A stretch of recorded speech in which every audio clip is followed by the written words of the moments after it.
नमस्कार, मैं हूं आपके साथ निधि वासंदानी और महिलाओं के मुजरिम बिहार से एक बहुत बड़ा पर्दाफाश लेकर आज हम हाजिर हैं आपके सामने।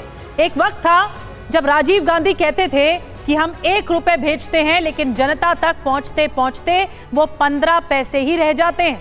40-45 साल बाद हालात बदल गए हैं। लोगों के खाते में अब सीधे पैसे भेजे जा रहे हैं।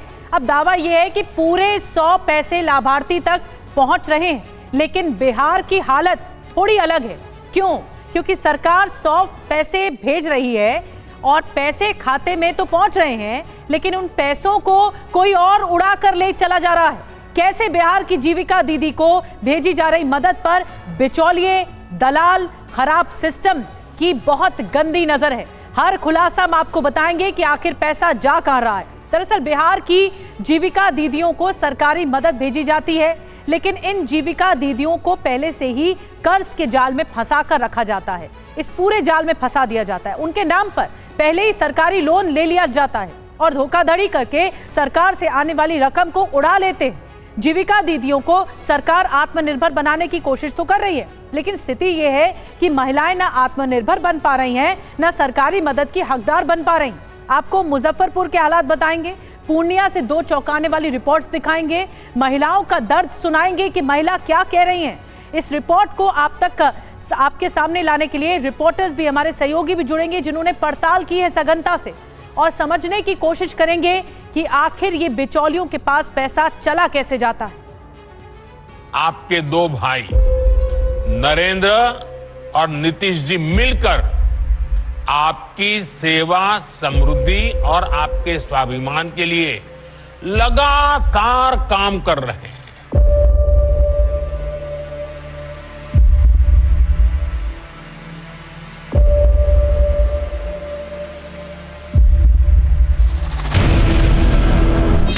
सरकारी मदद को लूटने वाले सर से बिहार को बचाओ। बोलता है कि नहीं दीदी, अभी पैसा हमको चाहिए, पैसा चाहिए, जमीन बेच कर दीजिए, चाहे घर बेच कर दीजिए। बिहार से पर्दाफाश, बैंक मित्र कंगाल बना देंगे। हाँ, कैसे ब्याज पर रुपया लेकर फिर उसको हम सर के पैसा भरते हैं। मतलब एक जगह से रुपया लिया, दूसरे को दिया, हाँ, दिया। फिर दूसरी जगह से लिया, फिर तीसरे को दिया, यही है। हाँ, ये घर में से सिलेंडर निकाल के सर बकरी पोसी हुई थी, बकरी बेच के उसको किस्ती भरा। लोन 2 लाख का, वसूली 2.5 लाख। 2 लाख रुपए का आपने प्रस्ताव दिया तो वहाँ से 2.5 लाख रुपए निकल जाता है। और तो 50,000 रुपया कौन ले जाता है? कौन ले? वही बैंक में तेरा लिया है। लोन आप लेंगे, पैसे सर रखेंगे। शरारती तत्व हैं जो इन लोगों के नाम पर ठगी किए, पैसा लिए और उसके बाद गायब हो गए। किसी को महिला को पैसा नहीं देता था, वो बोलता था लोन उठवाए हम, पैसा हमारा हुआ, आपका हुआ। बैंक में पैसा नहीं गिने दिया कि पैसा लीजिए, जल्दी जाइए, अब बैंक बंद हो गई। खा लिया, भाग गया, हम कहाँ से अथी भरेगा हम। लोन का पैसा गबन, जीविका दीदी का दर्द। 10,000 रुपया का देगा तो वो लोन में काट लेगा, हमसे नहीं कहाँ से देने पाएंगे, फिर हम कहाँ से बिजनेस करने पाएंगे। लोन सर लेंगे, गुनहगार आप बनेंगे। सर कैसे हम कटाएंगे? 5 ग्रुप है, कहाँ से लाएंगे? सब दीदी पर केस कर।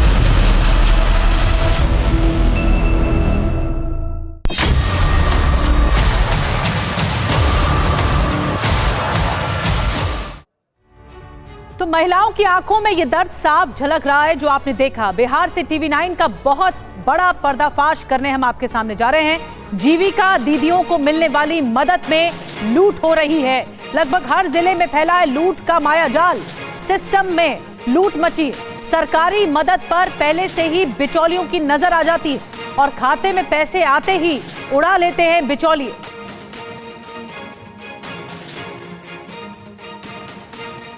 और सबसे पहले आपको हम बताते हैं कि बिहार के मुजफ्फरपुर की स्थिति इस वक्त क्या है। ये स्थिति कैसे है अब आपको बताते हैं। कैसे यहाँ सरकार का पैसा उड़ा दिया जाता है। सरकार तो मदद कर रही है, लेकिन पैसा पहुंच नहीं रहा, मदद पहुंच नहीं रही ठीक से। आखिर कैसे लूट का सिस्टम काम करता है आपको बताते हैं। जरूरत के लिए महिलाएं लोन लेती हैं। पहली बात, माइक्रो फाइनेंस कंपनियों से लोन लिया जाता है महिलाओं की ओर से। पहला लोन चुकाने के लिए नया लोन लेती हैं। सरकार से मिले पैसे पर लोन कंपनियों की नजर होती है। सरकार से मिले 10,000 खाते से कटने का डर होता है। पैसा आते ही रिकवरी एजेंट्स घर पहुंच जाते हैं रिकवरी करने के लिए। समय से पहले अगली किस्त की जबरन वसूली करते हैं। जबरन वसूली नहीं होती है तो जैसा ही पैसा आता है वैसे ही खाली हो जाता है अकाउंट। अब आपको बताते हैं, राज्य की सरकार 1 करोड़ महिलाओं को 10-10 हजार की राशि दे रही है। ये सुविधा है, ये लाभ है, ताकि महिलाएं कोई व्यापार शुरू कर सकें, आत्मनिर्भर बन सके। लेकिन जमीनी हकीकत कुछ और ही बता रही है। देखिए मुजफ्फरपुर से हमारे रिपोर्टर आकाश वत्स की ये एक्सक्लूसिव ग्राउंड रिपोर्ट, जो बता रहे हैं कि किस तरह से यहाँ पर गबन चल रहा है।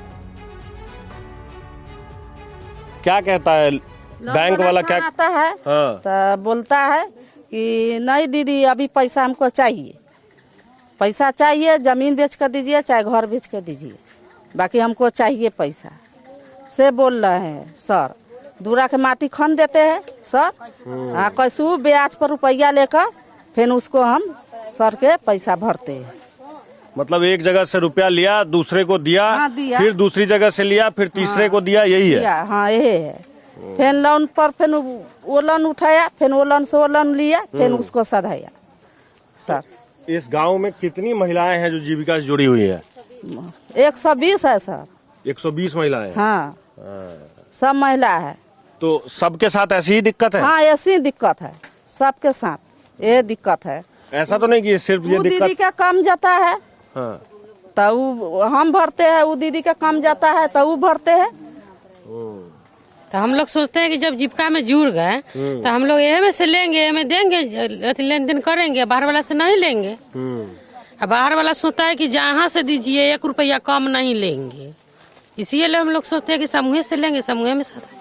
अच्छा, आप लोग समूह से ही पैसा निकालते हैं और फिर बैंक वाले को लोन के लिए दे देते हैं? हाँ। कर्ज में डूबे हुए हैं तो कर्ज वाला को देंगे, किए हुए हैं कर्ज लेकर तो वो ब्याज नहीं चुका पा रहे, नहीं चल रहा है, तो क्या करेंगे? नया बिजनेस कहाँ से शुरू होगा, उसी को चुकाना पड़ेगा। आप जीविका से जुड़ी हुई है, आपने भी लोन लिया है? प्राइवेट लोन लिया। तो प्राइवेट लोन लेने की क्या जरूरत पड़ गई? मजबूरी आ गया तो लेना ही ना पड़ेगा सर, टाइम से तो वहाँ नहीं ना मिलता है जीविका वाला में लोन। अब मजबूरी आ गया, अब हमको अभी मजबूरी है, अभी तो जीविका में नहीं मिल सकता है, तो मजबूरी के कारण तो हम लेवे ना करेंगे, तो लिए हुए हैं तो कैसे करके तो टाइम से नहीं पड़ता, नहीं होगा तो किसी से लेके या कर्जा कारे या कोई सामान हो तो बेच के तो उसमें तो भरना ही पड़ता है। ऐसा भी होता है कि लोगों को सामान बेच कर देना पड़ता है? मजबूरी होता है, ऐसा ही मजबूरी हो जाता है। सर आएंगे तो कहेंगे अब हम लेके ही जाएंगे यहाँ से पैसा, आप जहाँ से भी हो तहाँ से दीजिए, तो कहाँ से लाएंगे? बहुत प्राइवेट लोन लेता है आदमी पर 2-2 लाख रुपया यदि जीविके में देवे तो 4 गो लोन तो आदमी नहीं लेगा। इसमें तो 1-2 दिन बीच का भी लोन भर देगा जीविका वाला में, वो में तो 7 के या 15 के चाहे 10 के टाइम में भी टाइम भरेगा, नहीं रहेगा पैसा तो आदमी तो कर्जा कार का भी भरेगा। 1 महीना बाद होगा तो मुझे अभी चाहिए, बाद में नहीं, आज ही चाहिए। पिछले वाला भी और अभी वाला कितना ले ली तो सिलेंडर बेच के दी है किस्ती, घर में से सिलेंडर निकाल के सर, बकरी पोसी हुई थी, बकरी बेच के उसको किस्ती भरा। आपके ऊपर भी कर्जा है? चलिए भैया चलिए। कर्जा से बड़ बीमारी से तबाह हती कथी करू, होश होबे न करे, होश होबे न करे, आई ओकरा तबियत खराब है बियानो तो कर्जे काट के न करे, डॉक्टर सन जाले कर्जे काट के ना, तो हमरा ई लोभित कहाँ करैया, हमरा लोभित आई त तब ना हम करते। हमारे सहयोगी आकाश वत्स की आपने ग्राउंड रिपोर्ट देखी, हम उनसे भी बात करेंगे आगे, लेकिन पहले आपको ये बता देते हैं कि आकाश की रिपोर्ट में मुजफ्फरपुर की जो महिलाएं हैं उन्होंने बताया क्या, कैसे सिलसिलेवार तरीके से बताया गया, आपको बताते हैं। देखिए, पैसा आने पर बोलते हैं अब लेकर ही जाएंगे। रिकवरी वाले ये कहते हैं, महिलाओं ने कहा कि जहां से हो रहा है वहां से पैसे दो। एक लोन चुकाने के लिए दूसरा कर्ज ले लिया जाता है, दूसरा लोन ले लिया जाता है। कर्ज में डूबे हुए हैं तो कर्ज वाले को देंगे पहले, और फिर घर जमीन बेचकर पैसा देने के लिए कहते हैं। कितने लोग सिलेंडर बेचकर किस्त दे रहे हैं, कितने लोगों ने बकरी बेचकर अपनी किस्तें भरी हैं, कई लोगों ने सुसाइड भी कर लिया है इस प्रेशर में। आकाश वत्स हमारे साथ होंगे और बिहार से ये बड़ी पड़ताल करके रिपोर्ट आप तक पहुंचाने वाले 3 संवाददाता, 3 सहयोगी हमारे साथ जुड़ रहे हैं, जिसमें रुपेश कुमार भी हैं, कुमार कुंदन भी हैं, आकाश वत्स भी हैं। एक बड़ी टीम इस पूरी पड़ताल में जुटी हुई है ग्राउंड जीरो पर। लेकिन सबसे पहले आकाश वत्स के पास चलते हैं, जिनकी रिपोर्ट हमने आपको मुजफ्फरपुर से दिखाई। आकाश, ये रिपोर्ट में तमाम महिलाएं खुलासा कर रही हैं, आपने जब बातचीत की, लेकिन एक जो सवाल यहाँ पर बना हुआ है कि कैसे पता लग जाता है बिचौलियों को कि इन महिलाओं के अकाउंट में या इनके पास पैसा आ रहा है और उसके बाद डाका डालने का काम होता है। सिस्टम का ये कौन सा लैप्स है, कहाँ लूप होल है, क्योंकि सरकार तो पैसा दे रही है लेकिन यहाँ पर सिस्टम में आकर गड़बड़झाला हो रहा है। निधि, किसी ये एक गांव की कहानी नहीं है। बिहार के 38 जिले के करीब 550 प्रखंड, 550 ब्लॉक में जीविका प्रोजेक्ट के तहत काम हो रहा है। महिलाएं उससे जुड़ी हुई है और लगभग हर गांव की यही कहानी है। ये किसी एक गांव में, एक मोहल्ले में ऐसी महिलाएं आपको नहीं मिलेंगी जो इस तरीके से कर्ज में दबी हुई है। जब महिलाएं सबसे पहले जीविका से पैसा लेती हैं और उसके बाद जब वो पैसा खर्च हो जाता है वो नहीं चुका पाती हैं, फिर इसके बाद ये पूरा का पूरा जो गड़बड़ झाला है, जिस तरीके से वो जाल में फंसती चली जाती हैं, वो इसके बाद फंसती हैं। एक लोन, दूसरा लोन, तीसरा लोन, चौथा लोन, और ये लोन इतना बड़ा हो चुका है कि अब तक बिहार सरकार के दस्तावेज के मुताबिक बिहार सरकार ने जो अब तक पैसे खर्च किए हैं जीविका के नाम पर वो 47,000 करोड़ के आसपास है। जबकि माइक्रो फाइनेंस कंपनियां ने जो अब तक लोगों को कर्ज दिया है, महिलाओं को कर्ज दिया है, वो 50,000 करोड़ के आसपास है। इससे आप बहुत आसानी से इस बात का अंदाजा लगा सकते हैं, अनुमान लगा सकते हैं कि सरकार ने जितना पैसा खर्च किया उससे लगभग ज्यादा पैसा खर्च करके माइक्रो फाइनेंस कंपनियों ने इन महिलाओं को उस लोन के जाल में फंसा रखा है। अब इसके बाद होता यह है कि जैसे ही उनको लोन चुकाना होता है वो एक एक करके पहुंचना शुरू करते हैं। जो रिकवरी एजेंट हैं वो गांव में पहुंचना शुरू कर देते हैं। और वो ऐसा नहीं है कि वो किसी फिक्स समय में आते हैं, वो रात के वक्त में आते हैं, वो दिन के वक्त में आते हैं। आपके दरवाजे पर वो जाकर वो बैठे रहते हैं, महिलाओं के दरवाजे पर जाकर, और वो बार बार यही कहते हैं कि मुझे पैसा दो, मुझे पैसा दो।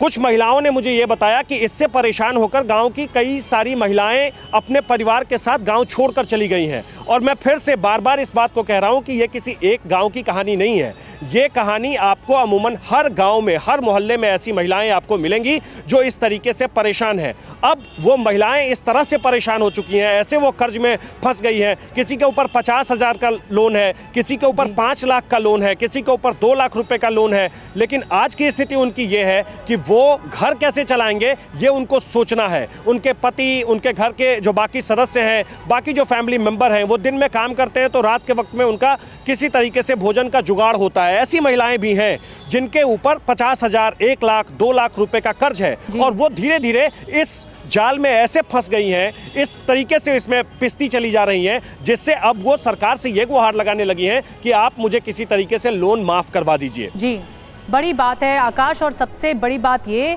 कि जो आपकी पड़ताल में ये सामने आया, TV9 की पड़ताल में, कि कैसे बंटाधार हो रहा है इसी रकम का जो मदद मिल रही है। मैं आऊंगी आकाश आपके पास। रूपेश और कुंदन भी हमारे साथ है, लेकिन बिहार के पूर्णिया के हालात इस वक्त क्या हैं, इसी से जुड़ी एक रिपोर्ट पूर्णिया से दिखाते हैं। जीविका के लिए भरा है आप लोगों ने फॉर्म? हाँ, भराए हैं। भरा है। हाँ। आपको लगता है कहीं वो पैसा भी उसमें चला जाएगा? हाँ? कहीं ऐसा तो नहीं वो पैसा भी ये लोग ले लेंगे? अब जो पैसा जो भर रहा था, भरते भरते वो जो है होता दीदी को पैसा ले जब है, जब पैसा वो जब हमको खाता से खींच लेता है तो या वो उधर से जब भेजेगा तो वो खींच लेगा सर। तो हम कहाँ सोचते हैं, हम यहाँ सोचेंगे कि सरकार भेज दिया पैसा।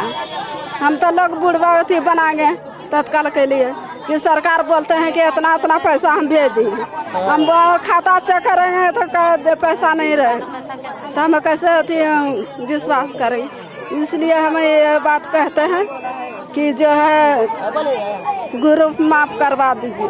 जीविका वाला पैसा आने वाला है, कहीं लगता है? ये सर बोल रहे हैं कि जैसे इंदिरा हम लोग उठा दिए ग्रुप वाला, वो ग्रुप वाला बाय चांस हम लोग को पैसा नारायण सरकार हम लोग को देगा 10,000 की, और बाय चांस वो पैसा काट लेगा।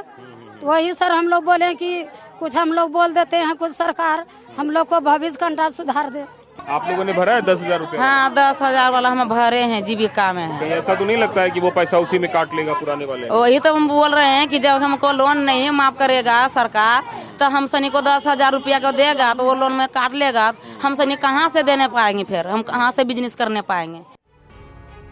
तो महिलाओं में एक डर है कि लोन तो माफ हो नहीं रहा है, लेकिन जो मदद आ भी रही है वो भी, उसमें भी लूट हो रही है, बड़ा पैसा गबन हो रहा है और उनके पास पैसा आ नहीं रहा है ठीक से। आपको बताते हैं, हमने मुजफ्फरपुर से आपको लूट की कहानी बताई, अब पूर्णिया की लूट की कहानी आपने सुनी महिलाओं की ज़बानी। उन्होंने क्या कहा आपको बताते हैं। वो हमारे खाते से भी पैसा निकाल लेते हैं, महिलाओं ने 2 टूक कहा। अब उधर से जो पैसा आया है वो भी ले लेंगे। अब हम लोगों को पैसे के लिए बेवकूफ़ बनाएंगे, खाता चेक करेंगे तो पैसा नहीं मिलेगा, सरकार का 10,000 रुपया भी न काट लें, सरकार हमारे भविष्य सुधारने के लिए कुछ ना कुछ करे, 10,000 देगी तो वो लोन में ही काट लेगा। यानी जो बिचौलिए हैं या जो पैसा देते हैं, लोन देते हैं, ये बीच के लोग पैसा खा लेंगे, ये डर है महिलाओं में। कुमार कुंदन के पास चलते हैं, उन्हीं की रिपोर्ट आपने देखी पूर्णिया से। कुमार, कोई स्क्रूटिनी नहीं है क्या? अगर पैसा सरकार दे रही है तो कहीं ना कहीं तो मदद के लिए दे रही है, लाभार्थियों के लिए दे रही है, उन तक लाभ ही नहीं पहुंचेगा। इनको कैसे पता लग जा रहा है बिचौलियों को या बीच में जो लोग इन्वॉल्व हैं सिस्टम के में खामी के चलते, कैसे ये लोग महिलाओं का पैसा ले लेते हैं? क्या कोई स्क्रूटिनी नहीं है? क्या इस बात के लिए अश्योर नहीं किया जा रहा है कि महिलाओं तक पहुंच भी रहा है कि नहीं? निधि, इस सब के पीछे अशिक्षा सबसे बड़ी वजह है। जो वार्ड मेंबर वगैरह होते हैं, जो सिस्टम के पार्ट होते हैं, उन लोगों पर ये बेचारे गरीब लोग जिनको पढ़ना लिखना भी नहीं आता, वो लोग क्या करते हैं कि इनके सारे कार्ड्स ले लेते हैं, चाहे वो आधार कार्ड हो, चाहे वो वोटर आईडी कार्ड हो। और ये लोग एक्सट्रीम बैकवर्ड क्लास के लोग हैं जिनको आसानी से लोन मुहैया हो सकता है, ऐसे लोगों को ये लोग टारगेट करते हैं।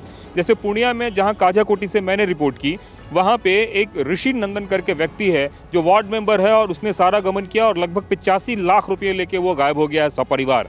अब आप सोचिए कि आप जिसको चुन के आते हैं वही आपके साथ इस तरह का गबन करें, और इसमें कोई एक आदमी इन्वॉल्व नहीं है, पूरा सिस्टम इन्वॉल्व होता है। माइक्रो फाइनेंस कंपनी के लोग शाम को आपको बुलाएंगे, अब पूरे ऑड आवर में सब कुछ सारा काम करवाते हैं। इसके अलावा आपको ऐसे समय में बुलाएंगे जब आप नज़र पे ना आएँ और आपको पता भी नहीं चलता है और आपके साथ सब कुछ हो जाता है, क्योंकि अशिक्षा है। लोगों को पता ही नहीं है कि बैंक में अकाउंट कैसे खुलता है, लोगों को पता ही नहीं है कि OTP क्या आता है, तो वो किसी के ऊपर डिपेंडेंट होते हैं और जिसके ऊपर डिपेंडेंट होते हैं वो उसकी मनमर्जी होती है एक तरीके से। अगर उसमें थोड़ा सा भी लोभ आ गया तो वही हाल होता है जो मुजफ्फरपुर में हो रहा है, जो पूर्णिया में हो रहा है या फिर बिहार के अन्य हिस्सों में हो रहा है। डर उन्हें इस बात का है कि सरकार 10,000 की बात तो कर रही है, लेकिन सरकार आगे का 2 लाख रुपया कैसे देगी, क्योंकि उनको एक रोड मैप देना है कि हम ये बिजनेस करने जा रहे हैं, लेकिन वो पैसा बिजनेस में लगेगा कहाँ से? वो पैसा तो पहले से कर्ज में डूबी हुई जो महिलाएं हैं उनमें चला जाएगा।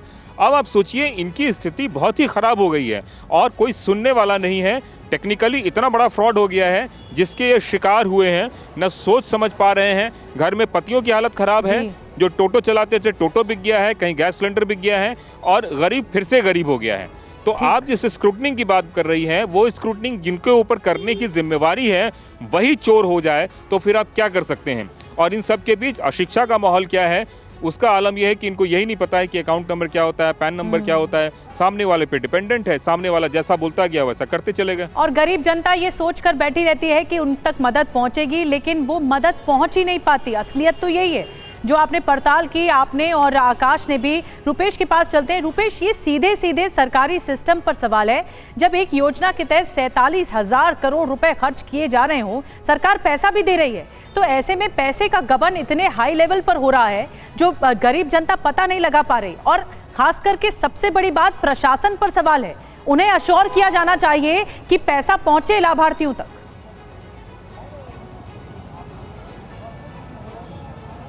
देखिए निधि, गांव बसा नहीं कि लुटेरे पहले आ गए, और ये जो पूरी कहानी है, जो पूरा खेल है वो यही है कि पैसे आए नहीं कि ये जो लोन के जाल वाले जो लुटेरे हैं वो पहले आ जाते हैं। उनको पता होता है कि किसके अकाउंट में पैसे आने वाले हैं या किसके अकाउंट में पैसा पहले आ गया है। जीविका नाम की जो संस्था है जो बिहार में, इसके 2 पहलू हैं। जीविका का नेटवर्क जितना बड़ा है और पिछले 10 वर्षों में जो जाल फैला है, उसी तरह से लोन वालों का भी जाल फैला है। यानी कि दोनों पहलू है। जीविका से ये भी सच्चाई है कि जीविका के माध्यम से बिहार में जो लगभग 2 लाख सेल्फ हेल्प ग्रुप हैं, जो स्वयं सहायता समूह हैं, उसके माध्यम से महिलाओं के जीवन में परिवर्तन आया है। नीतीश कुमार अभी पूरे बिहार का दौरा कर रहे थे, जिसमें वो जीविका दीदियों से मिल रहे थे हर जिले में, और वहाँ पर ये रिपोर्ट भी सामने आई जो कि नीतीश कुमार ने कहा, जिस पर बहुत राजनीतिक रूप से वितंडा भी खड़ा हुआ कि महिलाएं पहले इतने अच्छे अच्छे कपड़े नहीं पहनती थी, अब महिलाएं अच्छे कपड़े पहनने लगी हैं।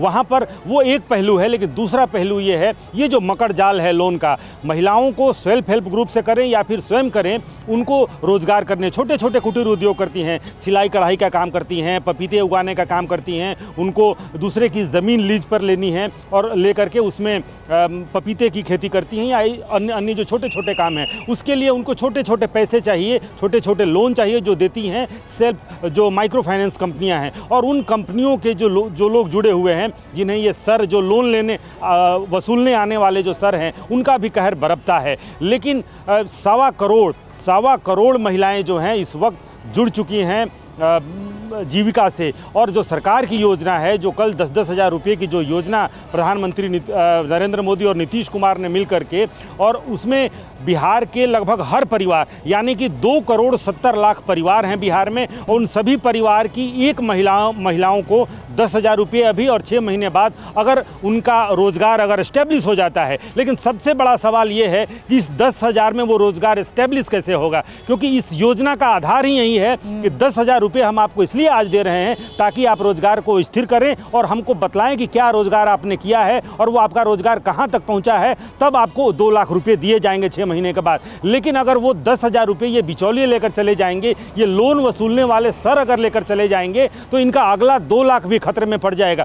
सबसे बड़ी विडंबना इनके साथ यही होने वाली है कि 10 हज़ार रुपये इनके खाते में आ तो गए, लेकिन अगर उस खाते में आने वाले 10 हज़ार रुपये अगर लोन की रिकवरी में चले जाएंगे, तो उनके हाथ से वो जो 2 लाख रुपये की जो उम्मीद पाले बैठी हैं, जो कल 75 लाख महिलाओं को मिला है, 3 अक्टूबर को और 25 लाख महिलाओं को मिलेगा, यानी कि लगभग 1 करोड़ महिलाओं को तो 3 अक्टूबर के पहले ही मिल जाना है। लेकिन सरकार की योजना है कि 2.70 करोड़ जो परिवार हैं, उस हर परिवार की एक महिला सदस्य को इस योजना से लाभ देना है। लेकिन 10 हज़ार रुपये आप दें, और जैसा कि पूरे बिहार से जो रिपोर्ट आ रही है कि पहले से ये जो मकड़ जाल है, और इस मकड़ जाल के तहत जो महिलाएं फंसी हुई हैं लोन के जाल में, उनके खाते से अगर 10 हज़ार रुपये चले गए, तो ये मसला सिर्फ 10 हज़ार रुपये का नहीं है, मसला है आगे मिलने वाले 2 लाख रुपये का, जिस 2 लाख रुपये के दम पर सरकार ये कह रही है कि ये महिला उद्यमी योजना है। तो महिला उद्यमी कैसे बन पाएंगी? जो प्राथमिक किस्त 10 हज़ार के दम पर अगर सरकार मदद कर रही है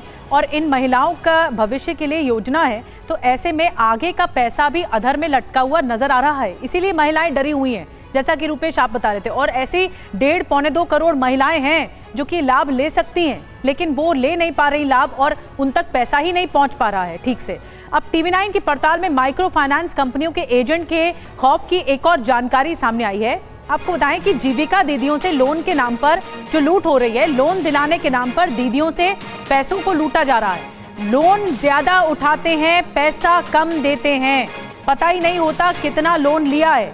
कम पैसे लेने के बावजूद ज्यादा रकम चुकानी पड़ती है।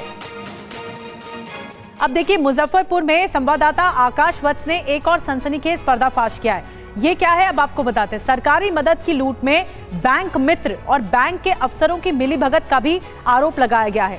आपको सुनाएंगे कैसे बैंक में धोखाधड़ी होती है। वो बैंक जहां पर आपका पैसा सुरक्षित माना जाता है, वहां पर भी धोखाधड़ी हो रही। लेकिन पहले आपको डिटेल्स में वो सिस्टम समझा देते हैं कि हो क्या रहा है। जीविका दीदी को बैंक से लोन दिलाया जाता है, बैंक मित्र या फिर बैंक बंद होने के वक्त लेकर जाती हैं। महिलाओं से 3 से 4 विड्रॉवल फॉर्म भरवाए जाते हैं, 2.5 लाख से 3 लाख के फॉर्म भरवाए जाते हैं, और महिलाओं को पता नहीं कि कितने पैसे लोन लिए हैं, ये भी पता नहीं है अशिक्षा के कारण। और हर लोन पर करीब 50 हज़ार एक्स्ट्रा ले लिए जाते हैं। महिलाओं को पूरा पैसा फिर भरना पड़ता है। अब देखिए, मुजफ्फरपुर से संवाददाता आकाश वत्स की एक और ग्राउंड रिपोर्ट दिखाते हैं। इसी सिस्टम में जो खामी है कि बैंक में पैसा आता है, जमा होता है, लेकिन लोन उतना मिल नहीं पाता है। ये रिपोर्ट देखिए सबसे पहले। कितनी महिलाएं हैं जिन्होंने प्राइवेट बैंक से लोन लिया, एक बार जरा हाथ उठा के बताइएगा। ये सारी महिलाएं जीविका से जुड़ी हुई हैं। सब है इधर। ये सारी महिलाएं जीविका से जुड़ी हुई हैं और जीविका से जो पैसा इन्हें मिला उस पैसे को चुकता करने के लिए इन्होंने प्राइवेट बैंक से लोन लिया। आप लोगों ने यही किया है, प्राइवेट बैंक से लोन लिया। और कितनी महिलाएं हैं जो प्राइवेट बैंक से लोन लिया है? तो ऐसा तो नहीं कि सिर्फ मैं जहां हूं यहीं इसी गांव में ऐसा है, आपके आसपास वाले गांव में भी ऐसे ही है? इस तरफ भी कुछ महिलाएं हैं, इस तरफ भी महिलाएं हैं। आप लोगों ने भी लोन लिया है? किस किस ने लोन लिया है प्राइवेट बैंक से? आप लोग लिए हैं? आपने भी लिया है? हाँ लिए। अब तक आपका लोन खत्म हो गया कि अभी बचा हुआ है? अभी बचा हुआ है। बचा हुआ है। कितना लोन है? 2 गो लोन 50,000 है अभी बचा। 50,000। तो मांगने वाला आता है? बताएगा नहीं, लिए बताएगा, ऐसे करेगा। क्या कहता है? पैसा भरो, तो भरते हैं उसको। कितने का लोन है आपके ऊपर? उनको ऊपर 2 गो लोन है। 2 गो? 2 गो है। कितने का लोन है? एगो है 45,000, एगो है 35,000। क्यों लोन लिया था आपने? बीमारी के लिए। कौन बीमार हो गया था? पति बीमार हो गए थे। क्या हो गया पति को? वो चीनी वाला बीमारी हो गया, शुगर हो गया है। तो उसके इलाज के लिए आपने लोन लिया? जी। अब वो लोन बढ़ता चला जा रहा होगा? जी। कितना हो गया अभी? अभी है 3 गो और बचा हुआ है। 3 लोन और बचा है? जैसे 3 गो, जैसे 3 किस्त बचा हुआ है। 3 किस्त बचा हुआ है। आपके गाँव में जो जितनी ये महिलाएं हैं, इन्होंने जो लोन लिया है, ये सब परेशान है? हाँ परेशान है, सब परेशान। सब परेशान है? हाँ सब परेशान। सब सधबैत ककरो तनी मनी बचल है, कोई सधैले है, कोई के अभी बचले है। हाँ, सारी महिलाएं कर्ज में डूबी हुई है? हाँ सर, सब लोग डूबे हुए हैं कर्ज में। ऐसा तो होगा ना कि कोई ऐसा होगा जिसके पास कर्ज नहीं होगा, जिसके ऊपर कर्ज नहीं होगा, ऐसा कोई नहीं है? नहीं सर, सभी दीदी के पास कर्जा है सर। सभी दीदी के पास कर्जा है, कोई ऐसा महिला नहीं। क्या कह रही हैं? हर आदमी के पास कर्जा है, सब महिला ले ले। सब कर्ज में ही है? हाँ सब बैंक से ले, फिर समूह से ले। तो जीविका दीदियों को आपने सुना, और जीविका दीदी के लोन के नाम पर कुछ लोग गरीबों को लूट रहे हैं। गांव वालों के नाम पर बैंक से लोन लेकर फरार हो जाते हैं। पूर्णिया से अब आपको कुमार कुंदन हमारे सहयोगी की रिपोर्ट दिखाते हैं।